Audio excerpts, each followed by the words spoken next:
Hello everyone, welcome to CR international online study classes. जो topic हमारा चल रहा है conservation of plants and animals, उसको हम कंटिन्यू करेंगे। कल हम डिफोरेस्टेशन पढ़ रहे थे, ठीक है।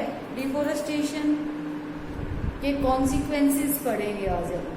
कॉन्सिक्वेंसेस ऑफ डिफोरेस्टेशन यानी कि उसके रिजल्ट्स क्या होंगे।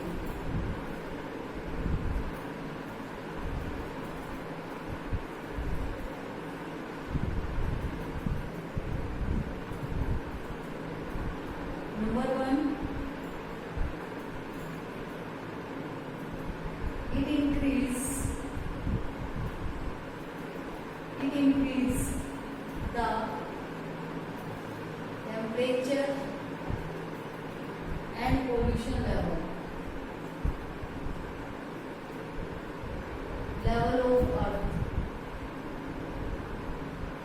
अर्थ का टेम्परेचर इंक्रीज हो जाएगा इससे, डिफोरेस्टेशन से, और पोल्यूशन का लेवल भी बढ़ जाएगा। इम्बैलेंस इन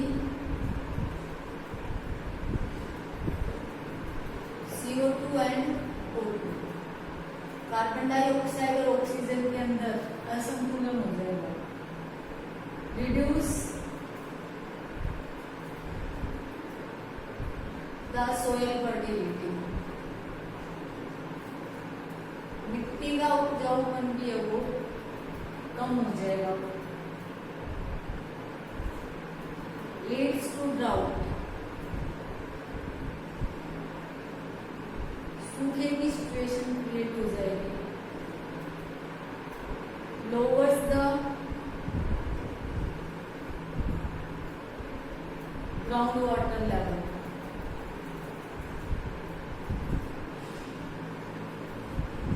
भूमिगत पानी का लेवल नीचे चला जाएगा।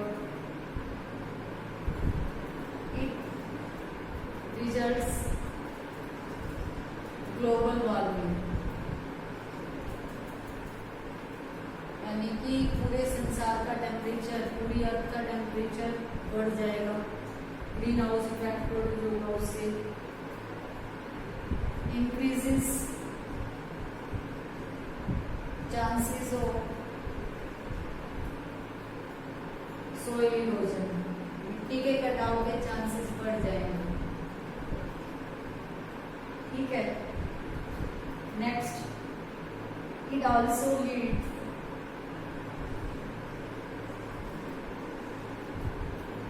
डेजर्टिफिकेशन, बारिश नहीं होगी, पौधे नहीं होंगे तो सारा एरिया किसमें कन्वर्ट हो जाएगा, रेगिस्तान के अंदर कन्वर्ट हो जाएगा। फ्लड्स, अर्थक्वेक्स, ड्राउट्स, लैंडस्लाइड्स, इस तरह की जो नेचुरल क्लाइमेटीज हैं वो आएंगे, जिससे एनिमल्स और प्लांट्स दोनों को क्या होगा, नुकसान होगा। ये कॉन्सिक्वेंसेस हैं डिफोरेस्टेशन के, रिजल्ट्स, परिणाम। Next, conservation of forest and wild life, forest और वाइल्ड लाइफ को कंजर्व करना, प्रोटेक्ट करना, क्योंकि बायोडाइवर्सिटी है वो हमारे प्लेनेट पे लाइफ को सपोर्ट करती है। हमारे प्लेनेट पे लाइफ को कौन सपोर्ट करता है? बायोडाइवर्सिटी, यानी different types of animals and plants. हम उनके ऊपर एयर जो हम सांस लेते हैं, फूड जो हम खाते हैं, पानी जो हम पीते हैं, उन सब के लिए डिपेंडेंट है। डाइवर्सिटी, एक एरिया के अंदर डिफरेंट टाइप्स ऑफ प्लांट्स और एनिमल्स पाए जाते हैं। The more plant, insects and animal species there in one area, greater the biodiversity. किसी पर्टिकुलर एरिया के अंदर बहुत ज़्यादा प्लांट होंगे, एनिमल्स होंगे, इंसेक्ट्स होंगे, तो वहाँ की बायोडाइवर्सिटी बहुत अच्छी होगी। और बायोडाइवर्सिटी अच्छी होगी तो वहाँ का इकोसिस्टम भी हेल्थी होगा, ठीक है। तो इन सबको रोकने के लिए गवर्नमेंट ने 1972 में वाइल्ड लाइफ प्रोटेक्शन एक्ट लागू किया, जिसमें गवर्नमेंट ने प्रोटेक्टेड एरियाज क्रिएट किए। वो प्रोटेक्टेड एरियाज कहलाते हैं नेशनल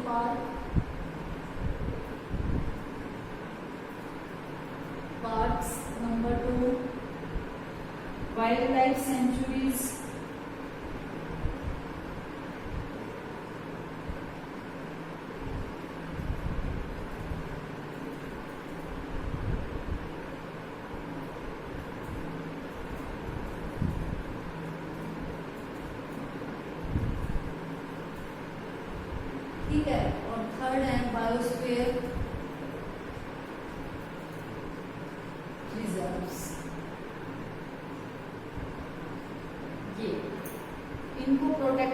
एरियाज को, क्योंकि जो बायोडाइवर्सिटी थ्रेट हो रही है, खतरे में हो रही है, उसको पूरा सिस्टम क्या करता है, सपोर्ट करने के लिए ये एक्ट लागू किया गया, जिससे जिनके ऊपर हमारी लाइफ क्या है, डिपेंडेंट है। प्लांट्स जो किसी पर्टिकुलर एरिया के अंदर पाए जाते हैं, पर्टिकुलर रीजन के अंदर पाए जाते हैं, वो फ्लोरा कहलाते हैं, और किसी पर्टिकुलर एरिया के अंदर या रीजन के अंदर जो एनिमल्स पाए जाते हैं वो फौना कहलाते हैं। अब यहाँ हम नेशनल पार्क्स, ये वो कंजर्व प्रोटेक्टेड एरिया होते हैं जहाँ पे हंटिंग, वॉचिंग या फार्मिंग करना बैन होता है, लोगों को वहाँ एंट्री नहीं मिलती। हमारे कंट्री के अंदर टोटल नेशनल पार्क्स की संख्या 104, अब लेटेस्ट जो डाटा है वो रिपोर्ट की गई है। वाइल्ड लाइफ सेंचुरी का मतलब होता है जहाँ पे वाइल्ड एनिमल्स को बिना डोमेस्टिकेटेड, अनडोमेस्टिकेटेड फॉर्म में वो अपने नेचुरल हैबिटेट के अंदर रहते हैं, अपने प्राकृतिक आवास में रहते हैं। लायन, टाइगर, डियर्स, एलिफेंट्स, ठीक है, वो कहलाती है वाइल्ड लाइफ सेंचुरी, जहाँ पे बहुत सारे एनिमल्स और स्पीसीज की प्रजातियां पाई जाती हैं। इनका जो मेन ऑब्जेक्टिव होता है वो हैबिटेट्स को फ्यूचर जनरेशन के लिए प्रिजर्व करना। नहीं तो ऐसा होगा कि किसी लायन, टाइगर की सिर्फ फोटो दिखेगी आने वाली जनरेशन को, अगर हम उनको प्रोटेक्ट नहीं करेंगे। तो नेक्स्ट वाइल्ड लाइफ सेंचुरीज वो अनडोमेस्टिकेटेड एरियाज हैं जहाँ पे वाइल्ड एनिमल्स रहते हैं। इनकी जो संख्या है वो 553 है हमारे कंट्री के अंदर। गवर्नमेंट क्या कर रही है, इम्प्लीमेंटेशन कर रही है, इन चीज़ों को लागू कर रही है, कुछ पॉलिसीज को, जिससे क्या किया जा सके, एनिमल्स को प्रोटेक्ट किया जा सके। बायोस्फीयर रिजर्व टोटल हमारे कंट्री के अंदर 18 हैं। ये वो मल्टी प्रोटेक्टेड एरियाज होते हैं जहाँ पे एनिमल्स, प्लांट्स, माइक्रो ऑर्गेनिज्म और साथ में शेड्यूल ट्राइब्स, जो अनुसूचित जनजातियाँ होती हैं, वो भी उस एरिया के अंदर रहती हैं। बायोस्फीयर रिजर्व में वो अपनी आजीविका वहीं उन फॉरेस्ट से चलाती हैं, जैसे लाख, कत्था, बीड़ी, पान, इस तरह की चीज़ें वो वहाँ से कलेक्ट करके, हनी कलेक्ट करके और वो मार्केट में सेल कर देते हैं, बेच देते हैं। तो बायोस्फीयर रिजर्व इकोसिस्टम की जो विभिन्न प्रकार के जो इकोसिस्टम्स हैं उनको कंजर्व करने के लिए बनाए गए हैं। दूसरा, उन स्पीसीज को प्रोटेक्शन देने के लिए, ताकि उनकी डाइवर्सिटी बनी रहे, उनकी विविधता बनी रहे। कल्चरल और इकोनॉमिक एस्पेक्ट्स जो हैं उन कम्युनिटीज़ के जो लोग वहाँ रह रहे हैं उनको कंटिन्यू बनाए रखने के लिए, और साथ में रिसर्च, एजुकेशन और लोकल मॉनिटरिंग के लिए नेशनल और ग्लोबल इश्यूज हैं कंजर्वेशन के, उन सबको बचाए रखने के लिए बायोस्फीयर रिजर्व्स हैं वो बनाए गए हैं।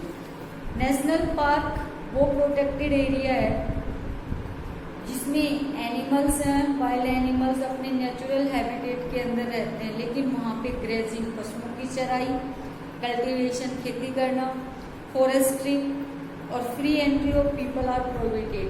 लोगों को वहाँ पे फ्री एंट्री नहीं होती नेशनल पार्क के अंदर। सबसे पहले जो नेशनल पार्क इंडिया में बनाया गया था वो जिम कॉर्बेट नेशनल पार्क था, जो कि उत्तराखंड के अंदर है। इसको 1936 में बनाया गया था। कुछ और पार्क्स दे रखे हैं, जैसे काजीरंगा नेशनल पार्क आसाम के अंदर है, जिसमें एक सींग वाला गेंडा पाया जाता है। डेजर्ट नेशनल पार्क, इसका दूसरा नाम थार डेजर्ट है, जो राजस्थान में है। यहाँ पे चिंकारा, ग्रेट इंडियन बस्टर्ड, ये एनिमल्स पाए जाते हैं। कॉर्बेट नेशनल पार्क उत्तराखंड के अंदर है, जिसमें टाइगर्स पाए जाते हैं specially. Kanha national park Madhya Pradesh में है, जहाँ पे वाइल्ड टाइगर, ब्लैक बक, काला हिरण और गोल्डन जैकॉल, नीलगाय, ये सब में पाए जाते हैं।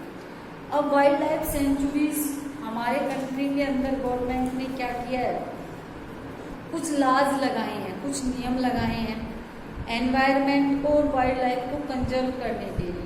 वाइल्ड लाइफ प्रोटेक्शन एक्ट है वो 1972 के अंदर लागू किया गया था। फॉरेस्ट प्रोटेक्शन एक्ट है वो 1980 के अंदर पास हुआ था।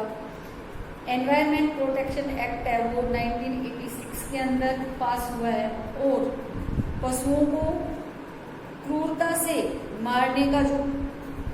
मारने से बचाने के लिए जो एक्ट है वो 1960 के अंदर लागू हुआ है। ये जो एक्ट्स हैं इनमें नेशनल पार्क्स और नेशनल जो वाइल्ड लाइफ सेंचुरीज हैं, बायोस्फीयर रिजर्व्स हैं, उनको आइडेंटिफाई किया गया और उनको देश के अंदर डिफरेंट पार्ट्स में एस्टेब्लिश्ड किया गया है। सेंचुरीज हैं उनके अंदर एनिमल्स हैं वो अपने नेचुरल हैबिटेट में पाए जाते हैं, वहाँ उनको किसी तरह का कोई डिस्टरबेंस नहीं होता। जैसे ब्लैक पग है, इंडियन एलिफेंट है, घड़ियाल, पाइथन, गोल्डन कैट, ये सब सेंचुरीज के अंदर प्रोटेक्ट किए जाते हैं। नेशनल पार्क में तो किसी पर्टिकुलर एक एनिमल को प्रोटेक्ट किया जाता है, लेकिन जो सेंचुरीज होते हैं उनके अंदर बहुत सारे एनिमल्स को प्रोटेक्ट किया जाता है। कुछ एक सेंचुरीज के नाम यहाँ दिए गए हैं, जैसे Dachigam national park, Kashmir stag, hangul, Bharatpur bird sanctuary जिसमें साइबेरियन क्रेन्स हैं, रन ऑफ कच्छ जिसमें जंगली गधा, फ्लेमिंगो एक पक्षी है, स्टार टॉर्टोइस और desert fox. Gir national park जो है वाइल्ड लाइफ सेंचुरी गुजरात में, इसमें एशियाटिक लॉइन, सांबर नीलगाय, मगर क्रोकोडाइल, स्ट्रेप्ड हाइना, धारीदार जो लकड़बग्गा होता है वो। बांदीपुर नेशनल पार्क है वो कर्नाटक के अंदर है जिसमें स्पेशली टाइगर्स हैं। मधुमलाई नेशनल पार्क है वो तमिलनाडु के अंदर है जिसमें Indian elephant, Bengal tiger, Indian leopard, भारतीय तेंदुआ, ये सब के लिए फेमस है। उसके साथ अन्नामलाई रीजन के अंदर कुछ सेंचुरीज हैं जो तमिलनाडु के अंदर है, उसमें भी बहुत सारे एनिमल्स को क्या किया गया है, प्रोटेक्ट किया गया है। अब नेशनल पार्क और वाइल्ड लाइफ सेंचुरी में क्या डिफरेंस है? नेशनल पार्क वो एरिया होता है जिसके अंदर कुछ एक एनिमल्स को ही प्रोटेक्ट किया जाता है, जैसे tiger, rhinoceros, lion. Wild life sanctuary वो है जहाँ पे कुछ स्पेसिफिक स्पीसीज को प्रोटेक्ट किया जाता है, जैसे citrus, picture plants, Indian bustard. National park की बाउंड्रीज को हम इंक्रीज नहीं कर सकते, बट सेंचुरी की जो बाउंड्री है उसको हम इंक्रीज कर सकते हैं। नेशनल पार्क्स की संख्या 104 है और सेंचुरीज की 553। इनका जो एरिया दे रखा है नेशनल पार्क्स का 0.04 स्क्वायर किलोमीटर से 3162 स्क्वायर किलोमीटर, ये तो है नेशनल पार्क्स का। और वाइल्ड लाइफ सेंचुरीज का है एरिया 0.61 स्क्वायर किलोमीटर से 7818 स्क्वायर किलोमीटर। यहाँ पे प्लांट्स को काटना नेशनल पार्क के अंदर और गिराना ये प्रोहिबिटेड है, गैर कानूनी है, प्रतिबंधित है। लेकिन इसमें अगर कोई ऐसे प्लांट्स हैं जो एनिमल्स के लिए हार्मफुल हैं, उनको हम क्या कर सकते हैं, सेंचुरीज में काट सकते हैं। बायोस्फीयर रिजर्व वो मल्टी प्रोटेक्टेड एरिया है जिसके अंदर शेड्यूल्ड ट्राइब्स भी प्लांट्स, एनिमल्स और माइक्रो ऑर्गेनिजम्स के साथ प्रेजेंट होते हैं। जैसे हमारे देश के अंदर 18 बायोस्फीयर रिजर्व हैं। बायोस्फीयर सेंचुरी और नेशनल पार्क से कहीं ज़्यादा बड़ा होता है।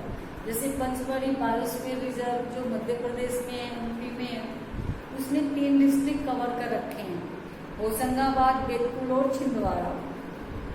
इसके अंदर एक नेशनल पार्क है सतपुरा और 2 वाइल्ड लाइफ सेंचुरी है, गौरी और पंचमढ़ी। इसके अलावा हमारे देश में Similipal biosphere reserve, Nilgiri biosphere reserve, gulf of Mannar, Sundarban biosphere reserve, Nanda Devi biosphere reserve, बहुत सारे बायोस्फीयर रिजर्व्स हैं।